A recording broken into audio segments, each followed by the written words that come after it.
Hello, good evening, welcome to another episode of Brett's Old Time Radio Show, and we are still loving life in beautiful, sunny Costa Calada, which is in southern Spain. It is a week until we head home, so this time next week we'll be back in beautiful East Devon, and although it's been lovely over here, the sun is shining and it is so absolutely boiling hot, it'll be nice to get home, because as you know, in the big scheme of things, there's no place like home. A huge thank you for joining me once again for our regular late night visit to those dusty studio archives of old time radio shows right here at our summer home in southern Spain. It's been a lovely day today. We've had plenty of time in the sun, plenty of time in the pool, and we're taking the boys this evening to the karting track. We had such a good time karting the week before last that we've decided it's definitely time for another visit to the karting track. Whether or not I am going to be in a car this time. It was a bit different last time because my friend Andrew was with us, so I had a grown-up to be in the cars with us. So we'll just wait and see how it goes. But at the moment, we're off to the karting track this evening, and we are really looking forward to it.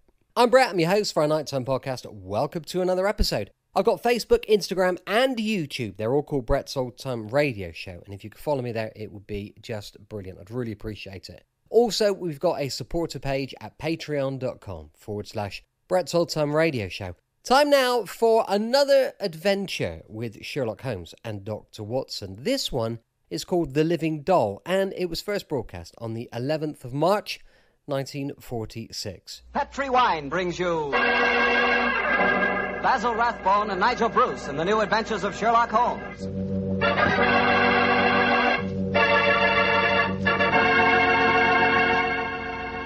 The Petri family, the family that took time to bring you good wine, invites you to listen to Dr. Watson tell us another exciting adventure he shared with his old friend, that master detective, Sherlock Holmes. Oh, and say, I'd like to tell you about something myself. I'd like to tell you about the wine that more Americans prefer than any other wine. That wine is port. And if you want to know why port is such a favorite, just pour yourself a glass of wonderful Petri California port. Look at that Petri port. Look at its glowing, deep red color. And sample that aroma. It'll remind you of a walk through a dew-covered vineyard. And now taste that Petri port. Boy, you've got something. Petri port is one of the most delicious wines ever poured from a bottle. Right then and there, Petri port will become your favorite wine. I'm confident of that. And I'm sure you'll want to serve Petri port to your friends, too. After dinner or any time they drop in for a visit. And remember, you can serve Petri port proudly. Because those letters, P-E-T-R-I, spell the proudest name in the history of American wines. Petri.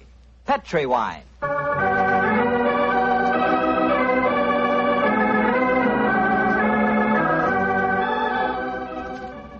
And now I'm sure our good friend Dr. Watson's ready for us. Let's go in and join him.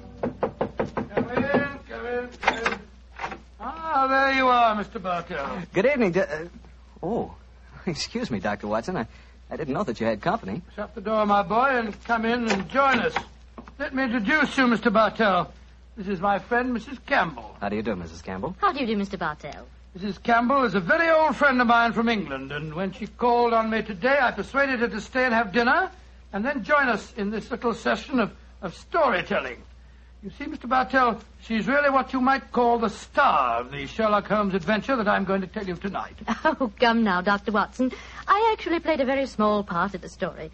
In any case, I was much too young at the time to know what was really going on. Say, this is a great idea, Doctor.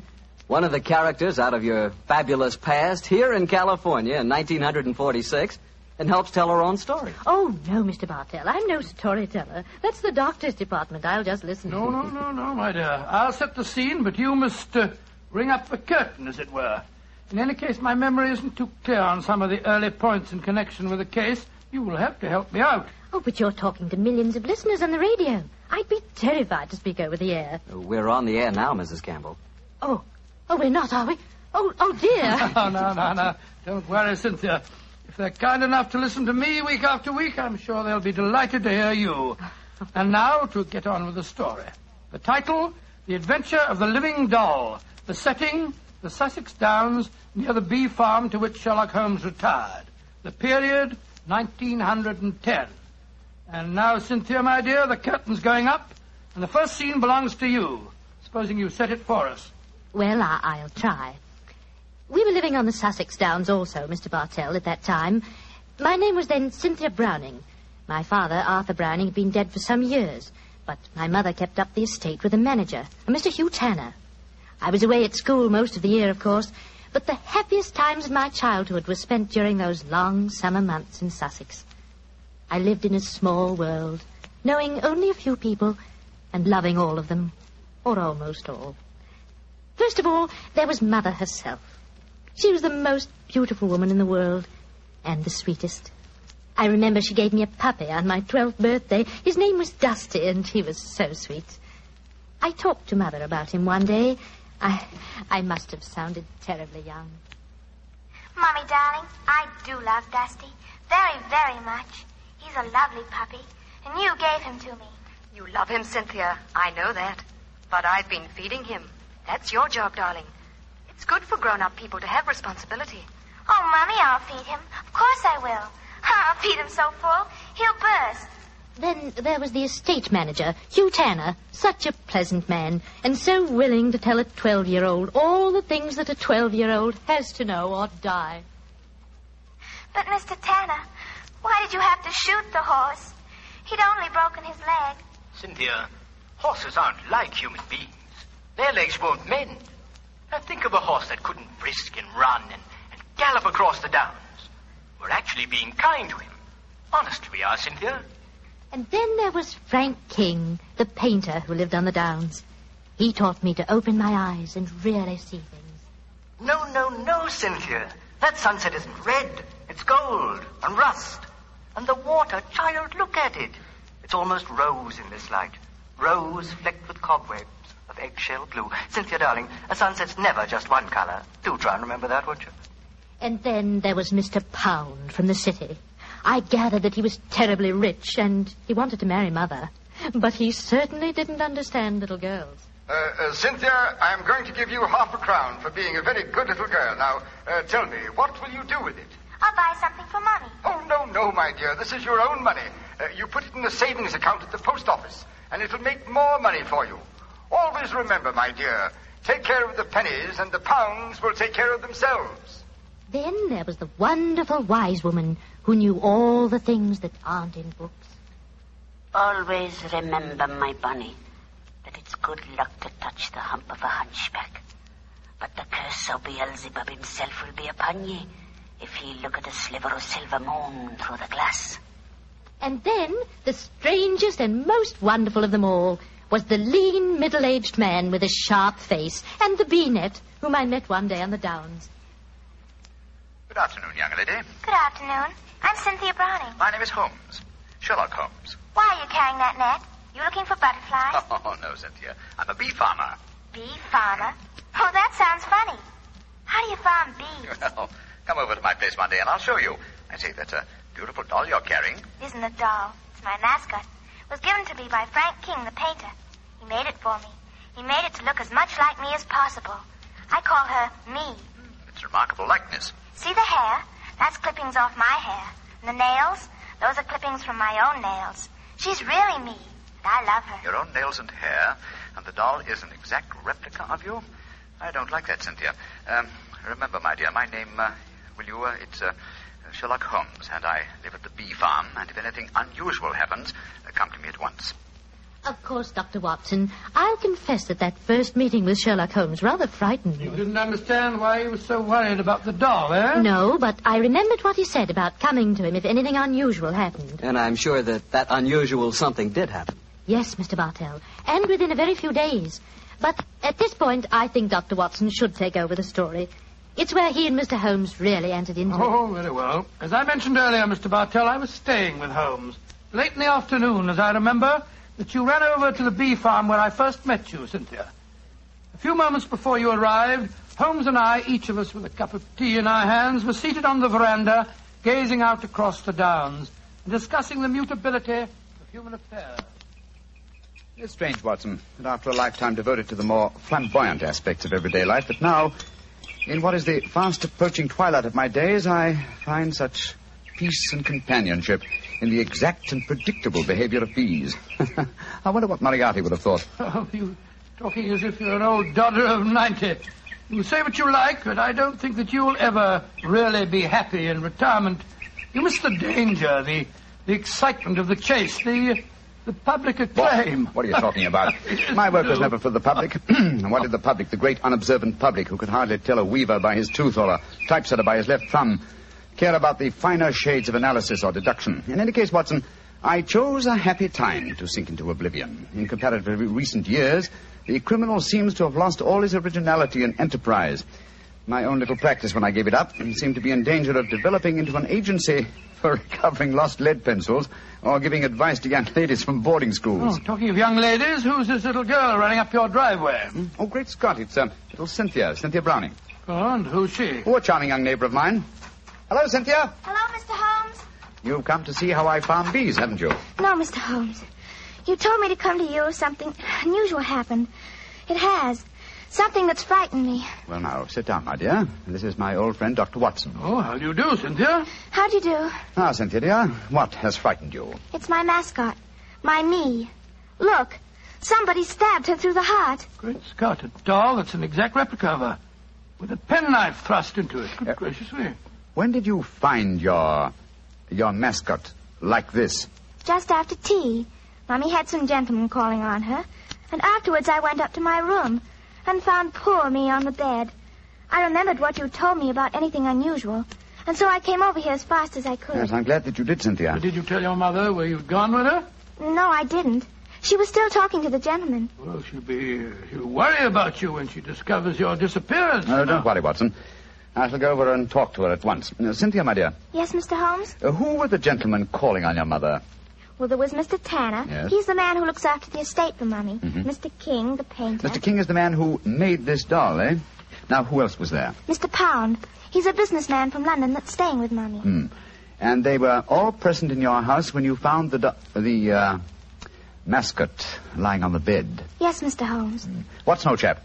Yes, sir? I'm going over to see Cynthia's mother at once. I want Cynthia to stay here with you. Guard her, old chap, as you would your life.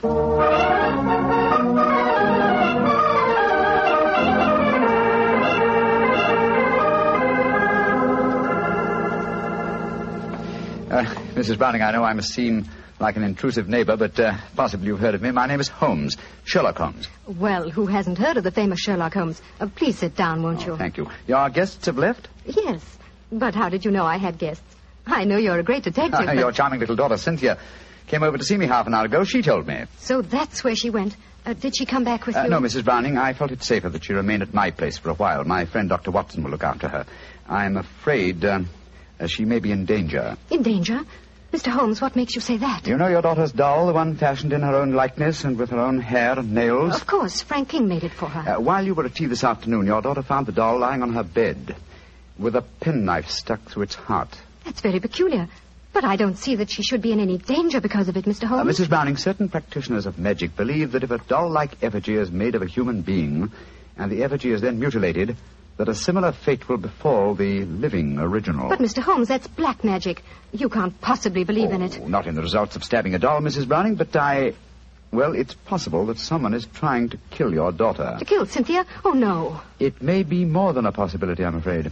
And when these magical means fail, they will turn to more direct methods. But who could possibly want her death? You have not remarried, Mrs. Browning? No, I feel it my duty to devote my life to Arthur's child, Cynthia. Yes, then anyone wishing to marry you might feel that Cynthia stood in the way. But that's absurd. But logical, Mrs. Browning. Do you mind if I ask you a very personal question? With Cynthia's safety at stake, you may ask any question. Are any of the three men who were present at tea this afternoon desirous of marrying you? Well, Please be completely honest, Mrs. Browning. At different times, they've all asked me to marry them, yes. And you won't contemplate marriage because of your dead husband's child, Tell me, Mrs. Browning, have you seen this penknife before? It was the one found stuck through the doll's heart. I don't think I've ever seen it before. One final question. Would anyone among Cynthia's acquaintances have a knowledge of the practice of magic? Well, the old woman that Cynthia calls the wise woman might. Oh, who might she be? A strange creature that lives in some hovel on the downs near here. She brews weird concoctions with herbs, love philters, and all that sort of thing. Hardly a suitable companion for your daughter, Mrs. Browning. I know it, Mr. Holmes. I've told Cynthia over and over again that she mustn't stray off and see the old woman. But you know how disobedient children are at her age. I'm sure she's been over there recently. I'd like to talk to this woman. Where does she live? I don't know exactly, but Frank can take you there. He used her as a model. Frank King, the painter? Yes, he lives in the village. Then I shall call on him at once and persuade him to accompany me. We must find that wise woman, and I hope save your child from magic. Magic and possible murder.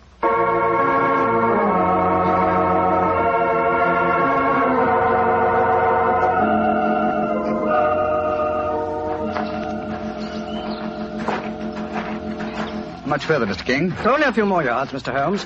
A little cottage is just behind the trees there. It's a pretty broken-down place.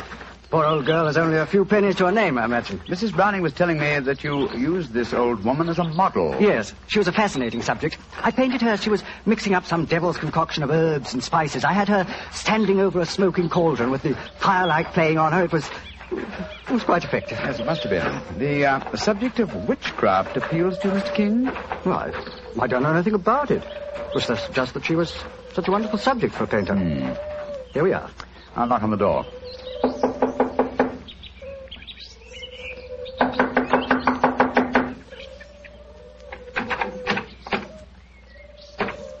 I think we'll take the liberty of going in, shall we? I don't see why not.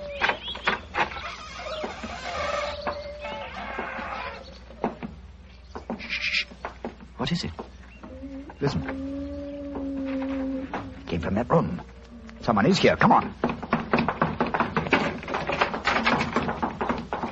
Look at her. Look at her head. Poor devil. Yes, she's still alive. She isn't long to this world. Can you hear me? Here, let me lift you up a little. Can you understand what I'm saying? Tell me, who was it that did this to you? She's too far gone to speak. Got a piece of paper and a pencil? Yes. Wait a minute. Here you are. Thanks. Now, can you write the name of the man who did this to you? She's pushing the pencil away. I don't suppose she knows how to write. She's trying to show you something, Mr. Holmes. She's trying to crawl over to the wall. Yes. Here, let me help you. This will be a hiding place of some kind. Look. She's taking a brick out of the wall. What is it? Great Scott! Money. A veritable jackdaw's nest of pennies. And small silver. And at least a dozen golden sovereigns. That must be the money. Look! She's picking out one of the silver coins. She's trying to give it to you. A sixpence, but what? Oh, poor woman, she's dead. And just as she was trying to tell me something. I can't understand it. Golden sovereigns in this hovel, and she was showing you a silver sixpence as she died. Mr. Holmes, what are you going to do? First, check on the young girl's safety. Meanwhile, I should like you to go back to my mother's. Assemble the other two men who were present at tea time this afternoon and keep them there until I arrive. I shan't be long. But the police? I shall summon them, Mr. King, when I have the murderer to offer them. And I'm convinced that will be before the sun sets tonight.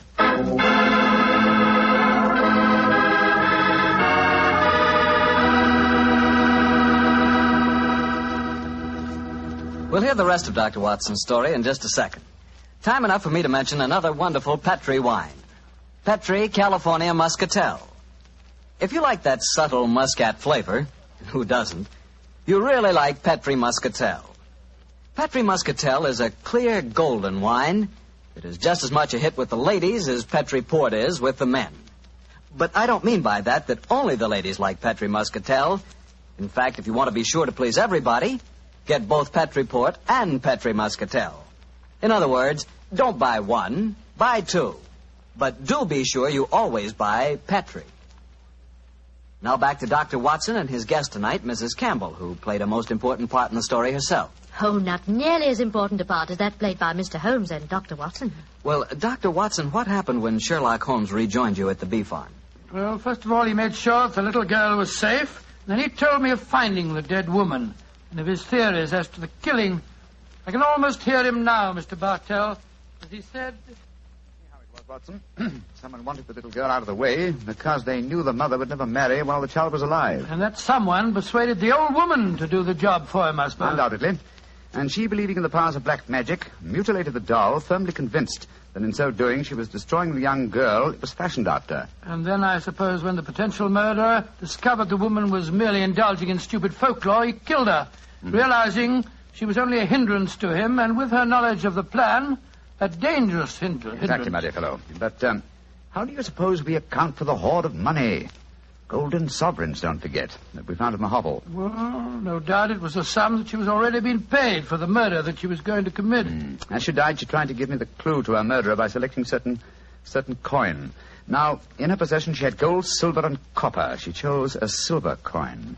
And yet I can't see its significance, I must confess. Well, at the moment, possibly not. And yet, before the evening's over, I bet you that... What did you say, Watson? I said before the evening's over, I bet you... Thank you, old fellow. That's the clue.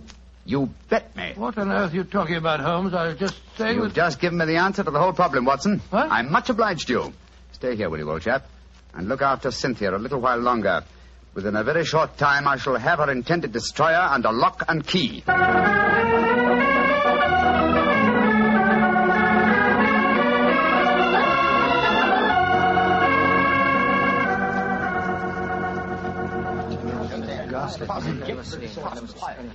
Mr. Holmes, I'm glad you've come. I've had the greatest difficulty in persuading these three gentlemen that their presence was necessary. Within a few minutes, Mrs. Browning, two of them will be entirely free to leave if they want to. Mr. Holmes, I think it'd be a good idea to tell everyone what happened.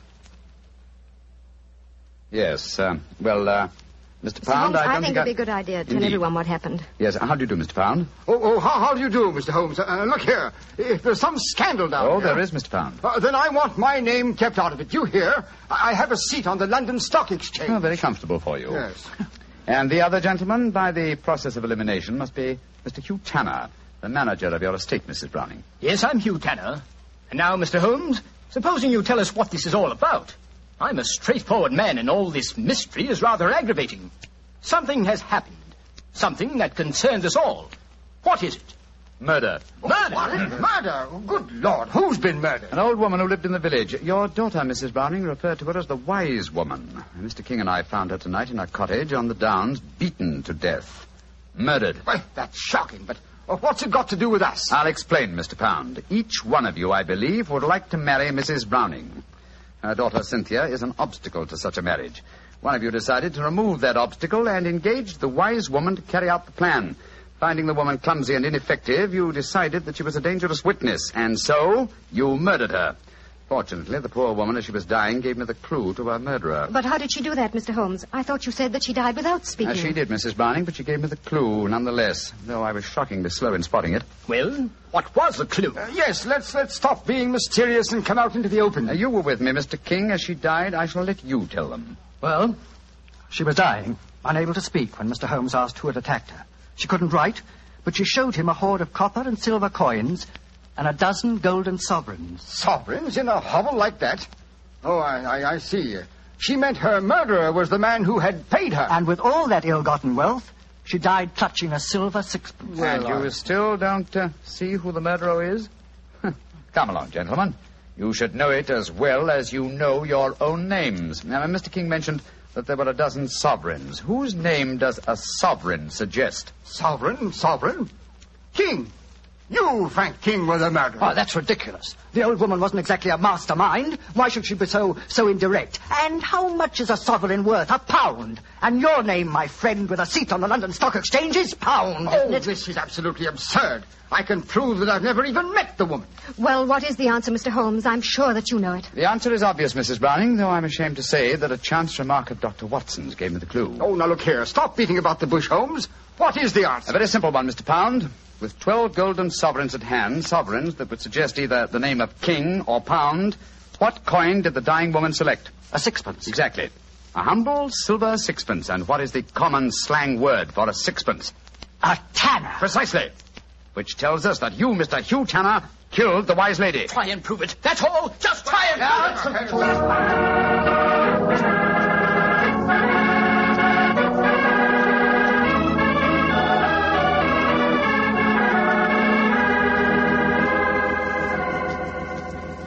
Holmes, what happened? I found the murderer, old chap, thanks to you. What do you mean, thanks to me? Well, I was thinking of a sixpence, the coin the dead woman clutched in her hand, as a sixpence. When you said, I bet you, I thought of the much-used expression, bet your tanner. That gave me the clue to the whole business.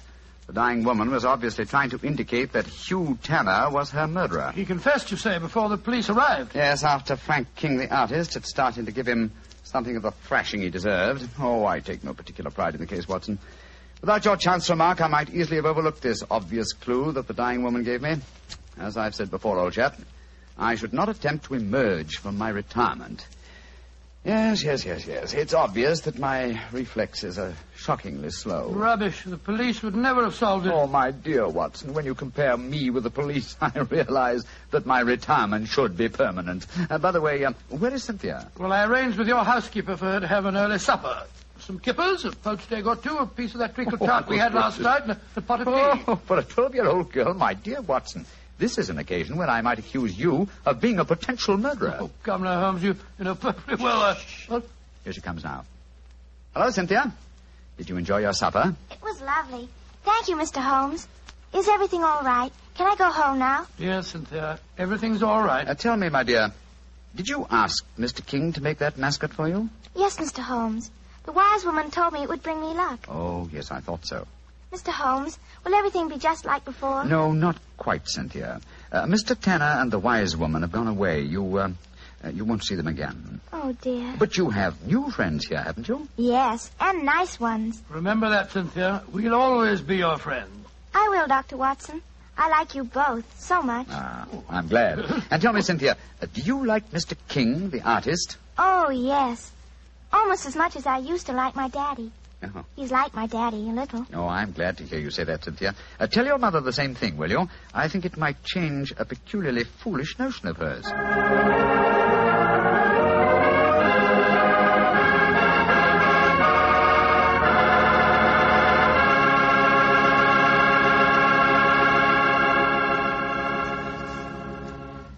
Well, Dr. Watson and Mrs. Campbell, that was a really different kind of story. I'm sure glad you were here tonight, Mrs. Campbell.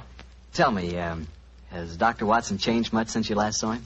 Well, yes. I think he's grown handsomer. No. And what about Mrs. Campbell, Doctor? Has she changed? Well, she is more grown up than the last time I saw her, but she hasn't changed much in one respect. What's that, Doctor? Your appetite, my dear. Oh. I remember how Holmes was amazed at the amount you ate when you were a child. But you certainly had just as hearty a dinner this evening. Well, that was your fault, Doctor. Your dinner was too good. Oh, Cynthia, don't talk about the wine. Well, why shouldn't I talk about the wine? It was wonderful. Sure it was. It was Petri wine, that's why. You see? Now you got him started. And Mrs. Campbell, Petri wine is always good wine. That's because the Petri family has been making wine for generations. Ever since long ago when they started the Petri business, winemaking has been an art with the Petri family. It's a tradition, a heritage that they've handed on down from father to son, from father to son. Believe me, when it comes to turning luscious, sun-ripened California grapes into fragrant, delicious wine, well, you can bet your last dollar that the Petri family really knows how. No matter what type wine you prefer, for any occasion, you just can't miss with a Petri wine, because Petri took time to bring you good wine. Well, Dr. Watson, what new Sherlock Holmes adventure are you planning to tell us next week? Well, as next week as St. Patrick's Day is only about 6 days away, Mr. Bartell, I thought next week that I'd tell you a rather unusual story that took place in Ireland at the turn of the century. It concerns the famous ceremony of kissing the Blarney Stone, St. Patrick's Night Revel, and an old Irish ballad that led directly to one of the most devilish murders that Sherlock Holmes and I ever encountered.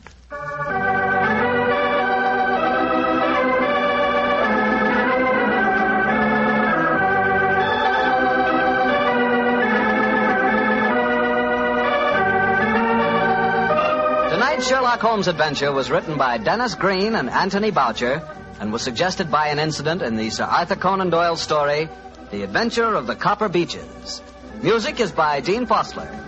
Mr. Rathbone appears through the courtesy of Metro-Goldwyn-Mayer, Mr. Bruce through the courtesy of Universal Pictures, where they are now starring in the Sherlock Holmes series.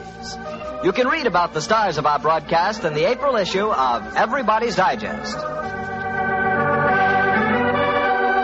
The Petri Wine Company of San Francisco, California, Invite you to tune in again next week, same time, same station. Sherlock Holmes comes to you from our Hollywood studios.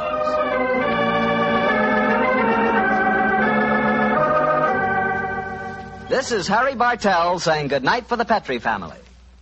Welcome back. Hope you enjoyed our latest adventure with Sherlock Holmes and Dr. Watson. Don't forget, we'll be back tomorrow with Rocky Jordan at the Hotel Tambourine in Egypt, going live from 5 p.m. GMT. You can email me on brettorchard@tour8.co.uk. I'd love to know your thoughts on the show. And as I mentioned, we've got a supporter page at patreon.com/Brett's Old Time Radio Show. Thanks for listening. I'll be with you 7 days a week, each and every week. And I'll see you tomorrow on Brett's Old Time Radio Show. Love you. Bye.